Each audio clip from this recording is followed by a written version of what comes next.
to silence your cell phones if you haven't already. Welcome, everybody. Thanks so much for coming out tonight on Valentine's Day and Ash Wednesday. It's quite a big Wednesday and a day for poetry. I'm very excited to introduce Hadara. My name's Dave Madden. I'm a professor in the MFA program here at USF. And for tonight, I want to make sure to thank some good people who have helped out, specifically Micah Ballard, David Garcia, and Hannah Hendrickson in the MFA office who have helped put this together. And many thanks to the SWIG program in Jewish Studies and Social Justice here at USF for co-sponsoring tonight's reading. There are, as you have probably already found out, refreshments in the back. Please help yourself, coffee, tea, cookies. And also, there's a box back there. I myself will be manning a table of books of Hadara's that you can buy and have her sign for you that have come here courtesy of Green Apple Books. So many thanks to them for helping us out tonight. Who else do I have to thank? I think that's it. So I want to tell a little story about the first time I met Hadara, which was back in grad school. We were at the University of Nebraska together. And I was a lowly, small, young, first-year MA student who wanted to help out with the reading series that the grad students put together, and I was told to see Hadara. So the first time I met her was in her office, and it was she shared with somebody else at graduate office, and I remember feeling very intimidated because I had heard that this is Hadara Bar-Nadav, and she, far along in her PhD program, and Hadara, she published, and she was like great, and. So in fact, of course, like all people, she's a very nice person and let me come in and help out with the reading series. And she was, it was one of the first the first reading series that we had Hadara read at. And I was just happy to finally hear her work. And I was just amazed, happy that I had the time to sort of listen to these poems. They had this daring quality behind them and a very strong presentation of them. I don't know how to put it into words. You'll see this in just a few minutes, is what I'm trying to say. And so then I was like, all right, I've got a friend who's really, really great, and I'm so happy that she's here tonight. Some information about Hadara. After getting her doctorate at Nebraska, Hadara's published 4 books of poetry, including Lullaby with Exit Sign, which is the winner of the 2012 Saturnalia Books Poetry Prize, and we have copies of that in the back. She's won fellowships from the NEA and the Poetry Society of America, and is currently professor of English at the University of Missouri, Kansas City. Jane Miller calls Hadara's latest book, The New Nudity, a tour de force on materiality. Using the poetic sleight of hand of harrowingly brief lines, she exponentially explodes the simplest object into myth and history. Indeed, her table of contents for the book reads like a storied shopping list for some dark character: shadow, sun, page, lung, pigeon, nail, heart. I almost can't resist reading the lines to you. Usually when I do these introductions, I like to find a bit to read, and it was really hard to resist doing it because these lines have such a force. These stark images turreted by these stunning sounds, and I'll say it, they feel really good on the tongue. But I don't want to spoil anything because I think it's going to be a great reading from Hadara herself. So it's best to hear from her, and so please join me in giving a warm and loving welcome to Hadara Bar-Nadav.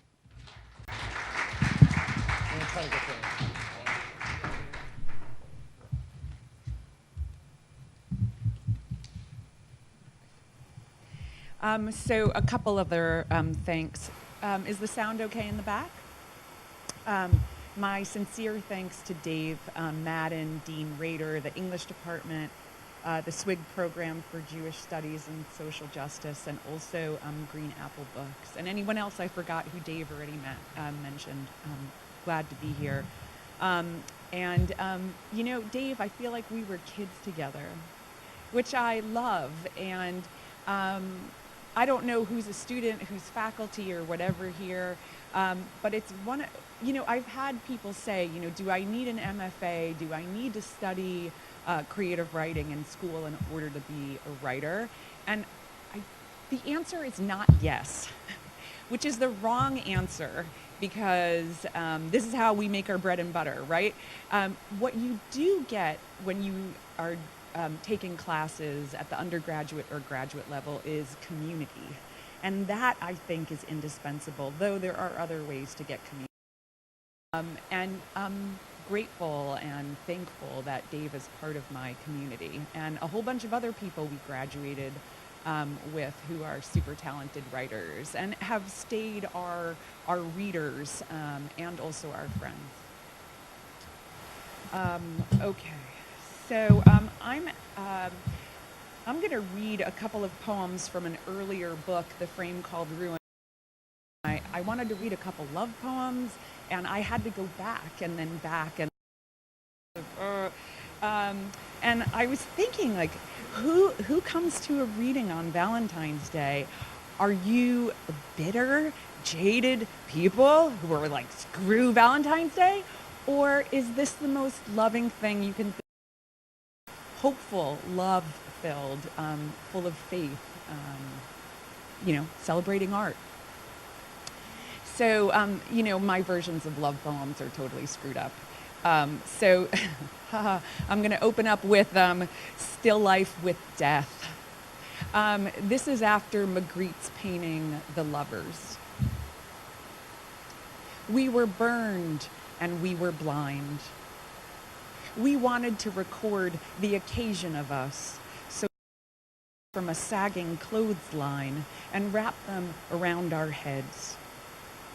This is decoration, inhaling damp heat through the rose-colored gauze of our bandaged faces. Every shadow loved me, every eyeless girl made of cunning and wind. We owned nothing but ourselves, and we were only an idea. In a church parking lot, I found a man's tweed suit and a box of pastels the color of a bakery, and drew you shoulders, a dress, and pink shoes. Our heads full of flies and violins, we tucked and smoothed our new skins and sat for our portrait on a Sunday afternoon. We scared away the half-drunk picnickers and raised their cheese sandwiches in the air. The hours stood still. Even the worms held their breath.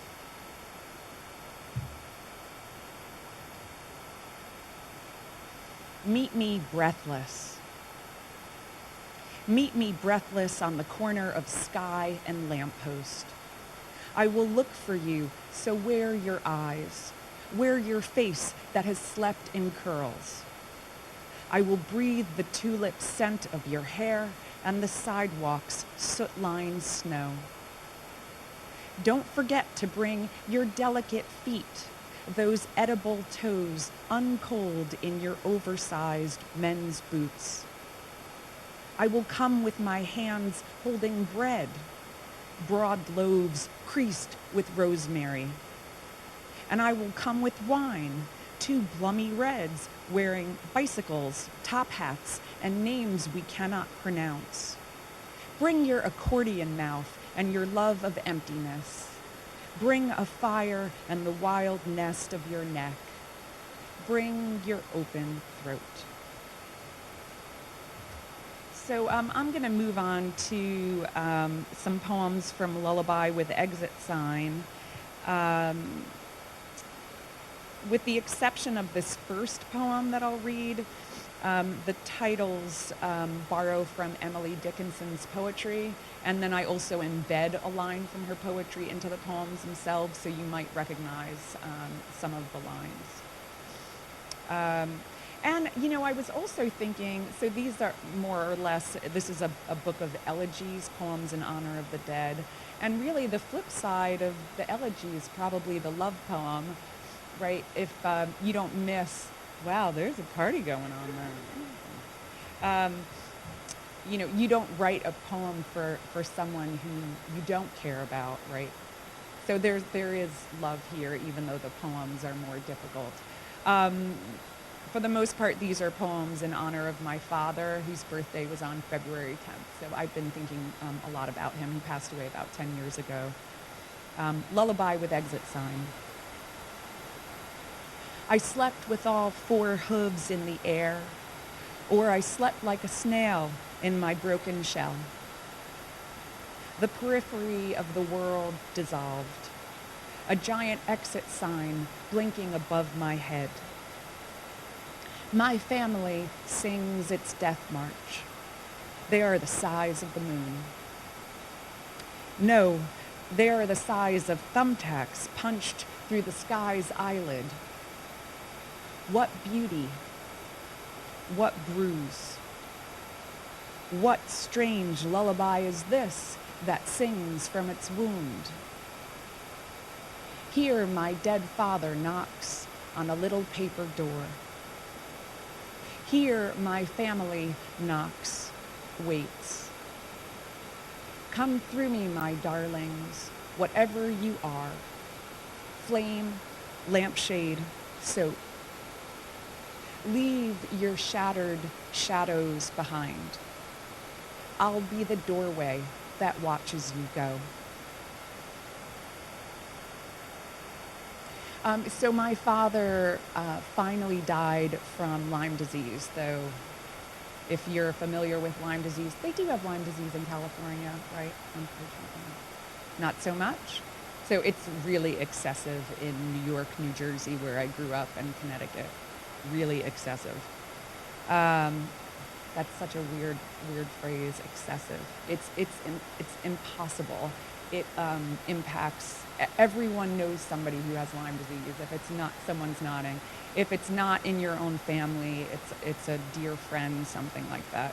And it manifests, it's similar, I think, to HIV or immune system disorders, where it manifests in a million different ways: heart, liver, psychiatric, neurological. So there might be certain kinds of medical references in these poems that refer to different issues he was having. The angle of a landscape. Blackbirds pluck the trees, throat bloody notes through limbs and eaves, such radiant violence. The sky, a knackered sheet. The forehead of a hill cracked open, so the ghosts rip free. A height once whole, a peak through which to see. Between the curtain and the wall rusts the world through a window. A nest with 4 teal eggs, dotted gray, yolk and plaster, pastel caked. Here, blackbird, here, landscape. To watch your watching without recognition, without name. Grass line, tree line, hairline breaks in the glass, the gauze, the gaze. Your head wanders, nodding like a cradle. Dust is the only secret. I can't take credit again for these titles. They're gorgeously Emily Dickinson, and even years after these poems were written, I'm still like, oh, it's not mine. Dust is the only secret.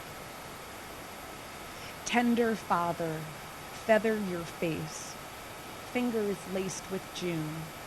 This waiting room, white as always. July, you were patient. August, body of wilted springs.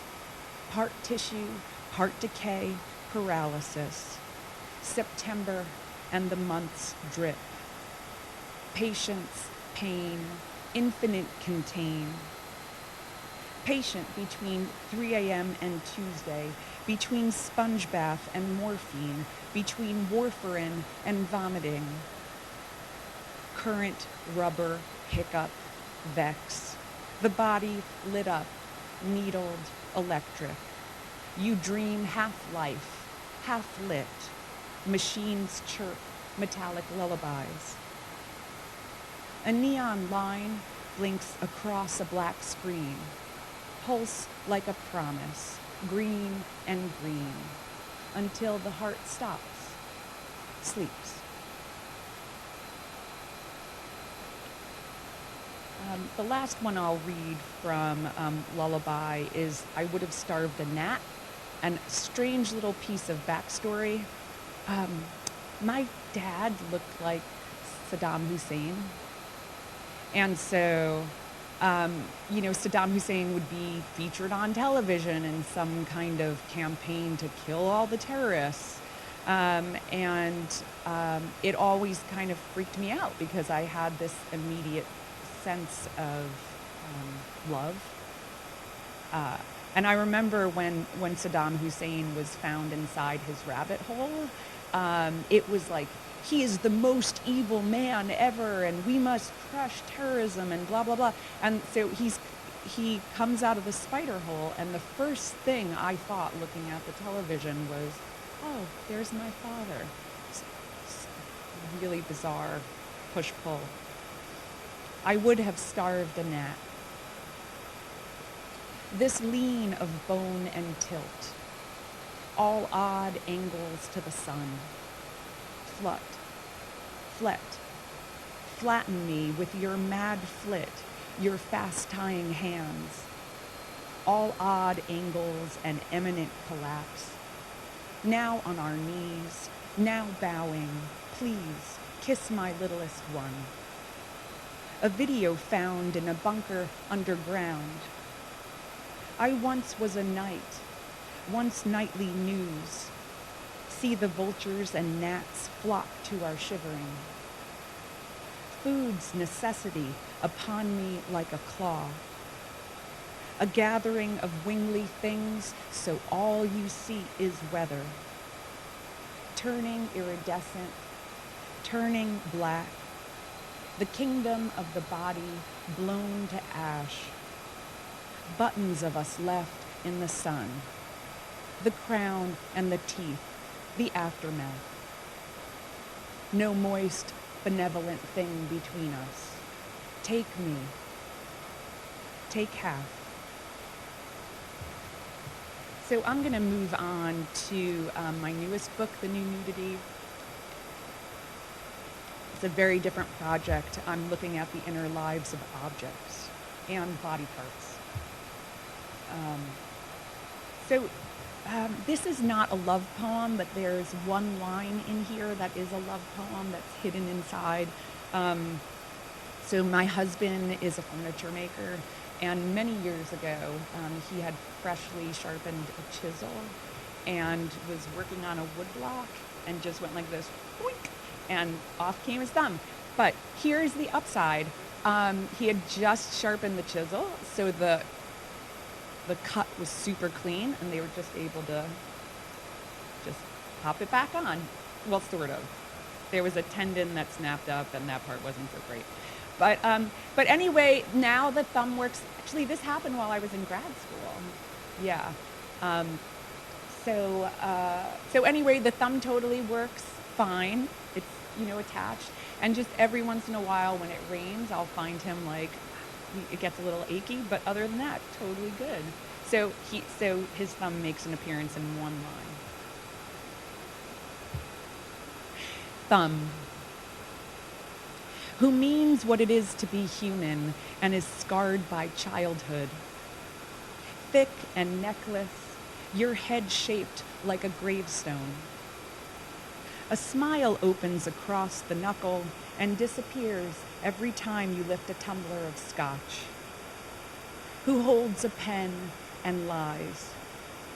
Who holds a chopstick in the language of still twitching fish? When you think of the past, you form a fist until a heart beats. Once removed by a chisel, then reattached. You stiffen in the rain and dream of pudding, a smooth, boneless lake. Who butters morning toast while wearing a butter hat? Who fingers the ad for beef, grows numb while talking to a girl on the phone? Useless while typing, useless tool who only worships space. A stump, a blackened stamp, your own private map of loneliness. Who always leans to one side, detached, distant from all others.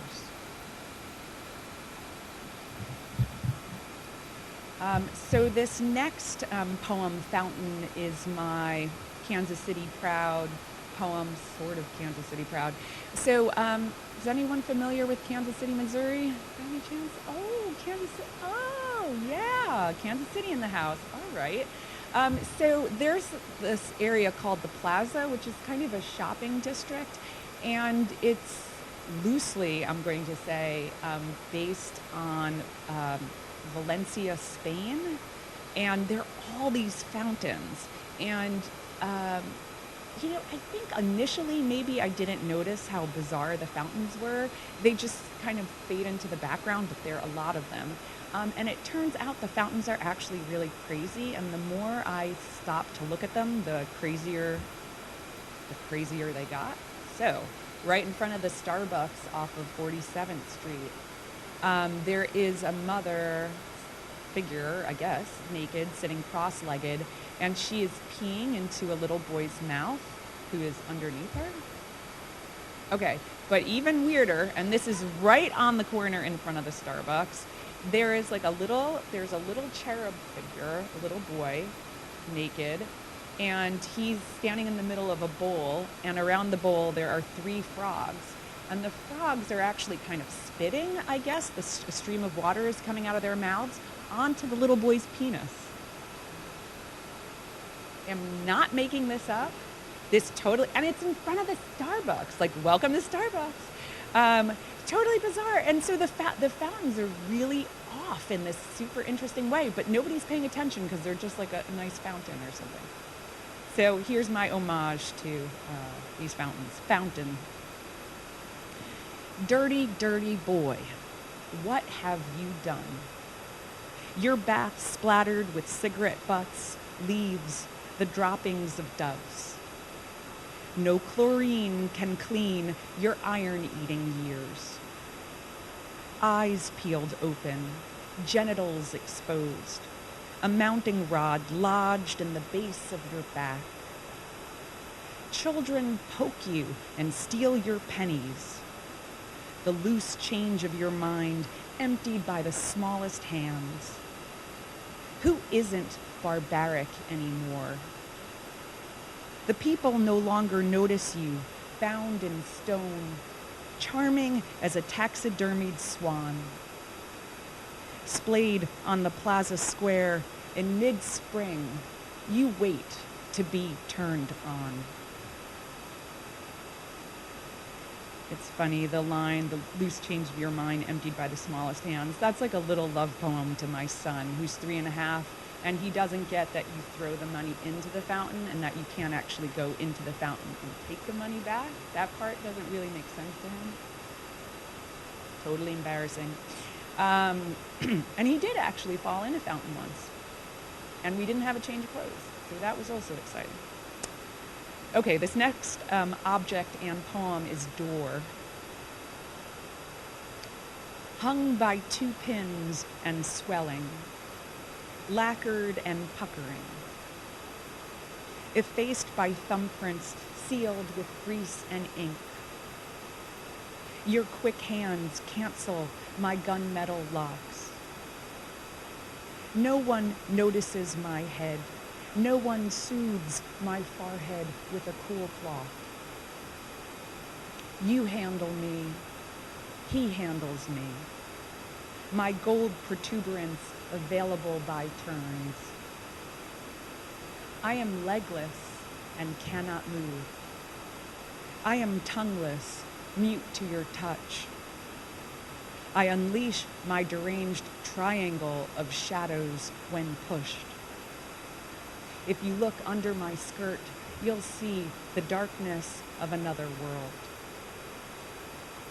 That's the poem that actually started this manuscript, in part a response to Apollinaire's The Door. Not all the poems have a lot of backstories, but these are sort of fun and strange. This next poem is House. My husband and I put in 7 offers on a house before we got one, which in Kansas City is bizarre, but in like larger cities, people are like, that's it?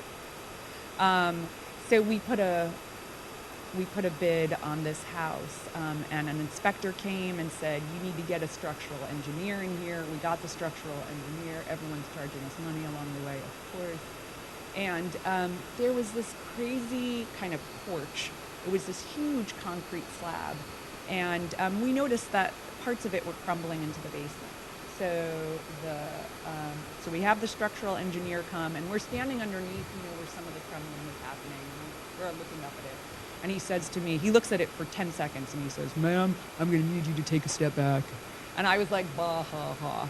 Okay, so what do you think? You know, are you going to drill into it or take a look or measurements or whatever? And he's like, "Ma'am, you need to take a step back." So it turned out that the porch was, he thought, several tons and was totally unstable. And at any moment, he said, the entire porch could fall in, it was attached to the entire first floor, and that it would rip the front of the house off with it. And I was like, okay, so we're going to pass on this one. House. Ghosts in the attic. Heaven made of foam. Pink insulation unfurling like a gown. The sad glitter of it. My love of decay ever frothing. Dribbling stucco, witness to the rain. Satin soffits, the wood gone soft. Slope-shouldered doorways perfectly askew. Broken down penny tile like a whole mess of bad teeth. Windows fractured by stars.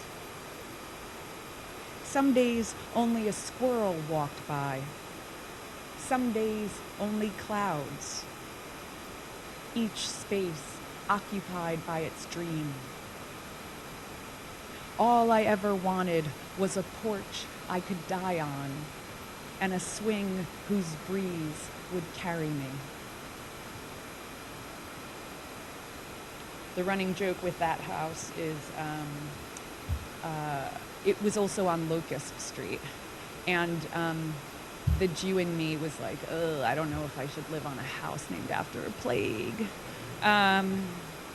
Although it's also a tree, that would be the upside if the porch wasn't going to fall in and we bought the house. Okay, so this next poem is Diamond. My father was a diamond cutter. It's all he ever did his entire life. Diamond. A diamond that hates diamonds, the dumb glittering of the self in the sun. Glitter during war, glitter during plague, glittering terrorism and electric wire. Geometry is the enemy that wounded him and pretended it was love. A head shorn of hair, the object shorn. The diamond ran out of faces, facets, coal, hidden for years in the hem of a stolen coat. I will not trade him for boots, bread, a passport, or the daughter I lost, singing to herself on the other side of the dirt. Each generation chained, charred, glittering, born inside an oven of broiling earth. Light siphoned from my father's bones, crown of white fire.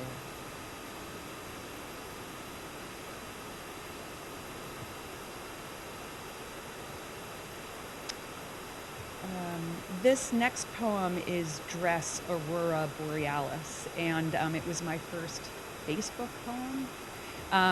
Someone posted these gorgeous images of the white curtain Aurora Borealis, and it literally looks like a white curtain cutting across the sky. And to me, it recalled a dress, a ruffle of a skirt. And sometime before I had seen those images, I read the story of a young woman in Pakistan, Ambreen Riyasat, who was killed murdered in an honor killing.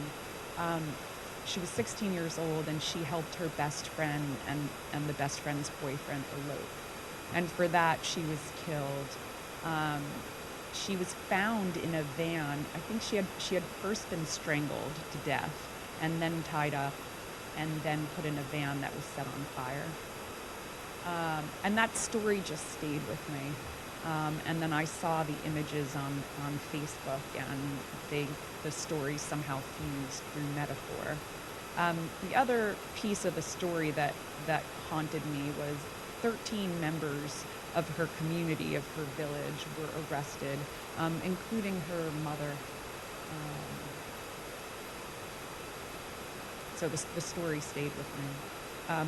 Dress Aurora Borealis. See me for miles, light-streaked, death-streaked. A disturbance, I am disturbed. Theatrical and skinless. Electrical, all edge. A knife of ice carving the sky. White blades, white fathom, unbridled. White that is red, is pink, is hue, is glazed enormity, tangerine flush. And then comes the blood, scarlets on fire. Why is a girl always on fire? What makes her crackle? Breathtaking but cut waist, thighs rushed by smoke, royal of voil, combustible. So I loved, laid, slept for days, blinked, breathed flame, paraded like a god, gianter than God, and vincible, made of nothing at all, fleshless, a fuse of refusals. And am I beautiful now? Who owns beauty? Waiting for your tongues to slip by.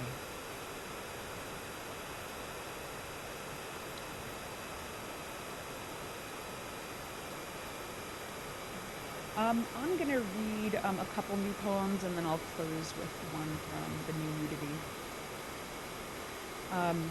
This poem is also for my father. So new material. Sail. I used to live inside my father. Now I live inside the fragile air. My head shifts too quickly, quakes against its thinking about shadows. My hand appears 3 times in various grisaille, meaning pale blue sails and my shit-poor French.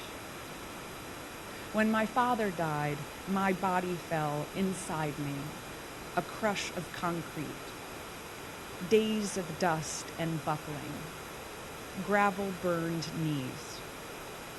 And then came a turn, an inverse, pure paranoid balloon.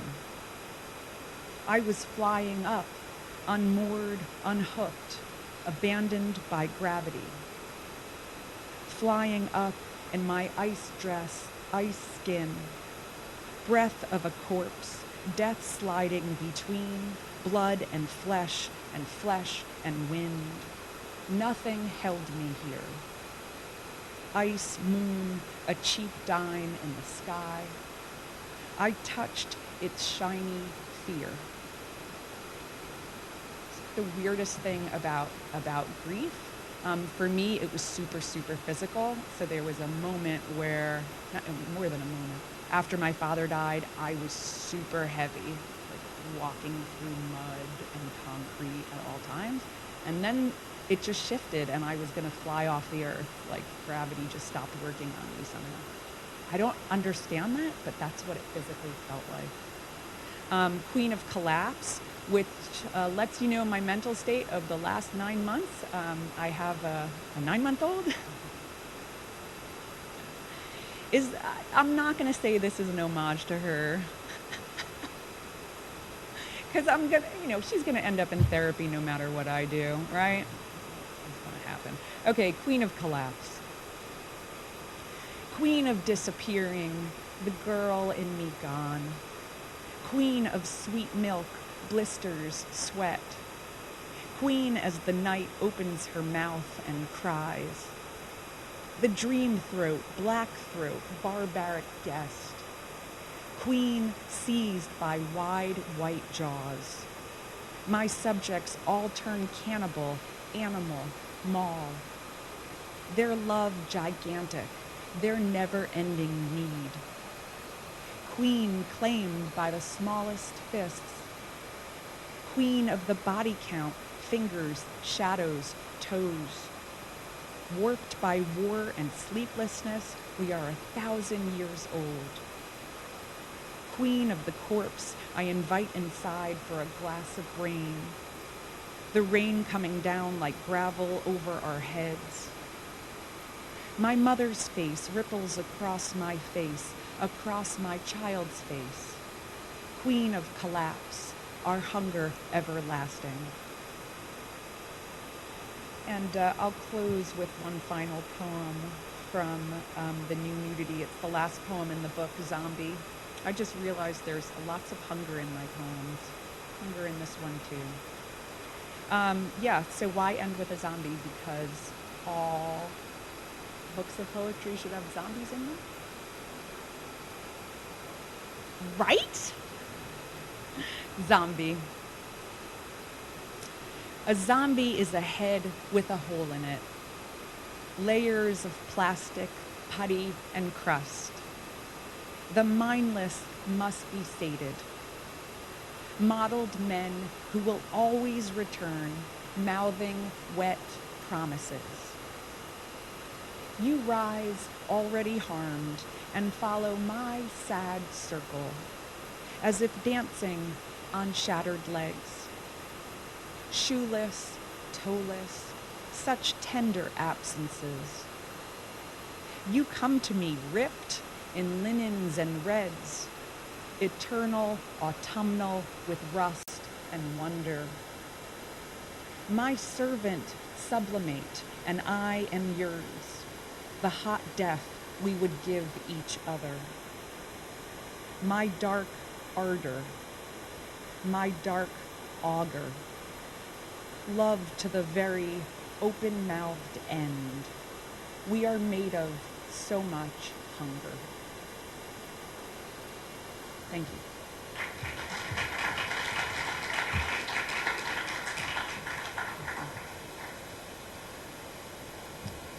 So I think we're moving into Q&A. Does anyone have any questions? Please, you talk for a little while. My throat's hurting. Thank you, Dave. I'll look at the water.